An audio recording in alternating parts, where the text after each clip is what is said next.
Welcome back to iamgf Video Magazine. I'm your host, Deanna Olson. Today we're in the gluten-free kitchen of the Last Crumb Bakery, and we're so excited to introduce you to the owners. We have with us Kathy Stinson. Hello. Is that correct pronunciation? Stinson, yep. Stinson. And Lexie Justice. That's correct. Right. So we're so excited. What are you doing? We are rolling our peanut butter cookie recipes, and this peanut butter cookie actually is Kathy's grandmother's recipe, which is fantastic because for the first time in 3 years she was able to eat her grandmother's peanut butter cookies. Her grandmother's recipe to gluten-free. Absolutely. And what did you change? Everything? You had to change everything up, or what's different about the recipe? The only thing different is that we used our flour blend, which we call Cheatin'Wheat gluten-free flour. It's a combination of sorghum, rice flour, potato starch, cornstarch, and potato flour.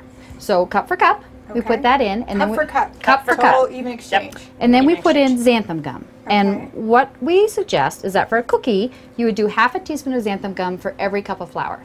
Half a teaspoon for every cup. For cookies. For cookies. So this has, let's say it has 2 cups of flour in it, that would give you 1 teaspoon of xanthan gum. Okay. If we were making a cake, we tell you to put in a teaspoon per cup, so you have to put it up a little bit. Right. We don't add the xanthan gum to our flour blend just for that reason, because we want you to be able to use it for cookies, for cakes, for muffins, for everything. That. Yeah, right. I like that a lot. When will I be able to have your products as a fabulous gluten-free dessert when I'm dining out? We're hoping, cross our fingers, by the middle of this year we would love to be in a few restaurants. Really? You know, and it'll, I think, vary from product to product. I would say coffee shops and breakfast places are probably more inclined to try than high-end desserts. I think high-end desserts, a pastry chef in a restaurant is still going to want control over that product, and so what we need to do and what maybe I can help bring to the table is that line of communication. Hey, I get it. I was you 10 years ago. I used to be a pastry chef. Here's how I would manage this kitchen. Here's how you can take our product and turn it into desserts that you're proud of.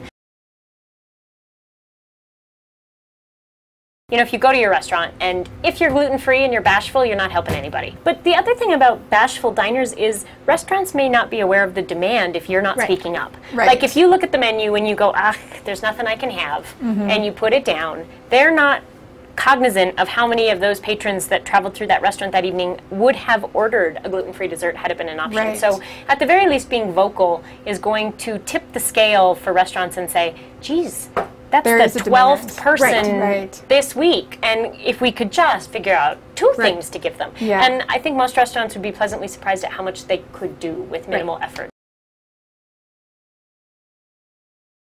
So what does the future hold for the Last Crumb Bakery? Huge success. We're going to be big. We really do want to get some of our products out on grocery store shelves, especially the flour, frozen cookie dough, and frozen pie shells. Those are just things that is where you would pick up those products normally. You would go to your grocery store. And so we would like it if you could also get gluten-free versions of those things at your grocery store. And your goal is to start in the Denver market with distribution for the flour. Absolutely. Specifically. And we're working on it. You know, we haven't been around for too long, but that's part of the thing that we're working on. And then again, we've been around for less than a year. Not too long.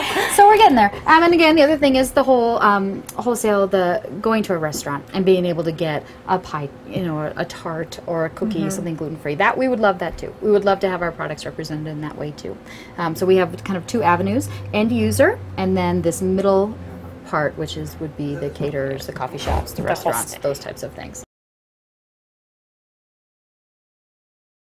So the last word from the Last Crumb Bakery is that raise your expectations. Yes. Make your needs known at restaurants. Yes. Get back in the kitchen. Go back to baking. Absolutely. Go back to baking. Yep. I do think it is. I know we've said this lots and lots of times, but I think it's very important to really realize that you can use this flour and you can go back to baking. You know, when we hear people who say they didn't bake for 3 years, that is heartbreaking. Horrible, because that is not only are you taking away good food, you're also taking away an experience that you liked. You like to bake. And so I think for us to tell people you can successfully go back to it. You don't have to be afraid of all those old recipes. You don't have to crack open all new cookbooks, new ingredients, new things. You can actually go back to the things that you used to like.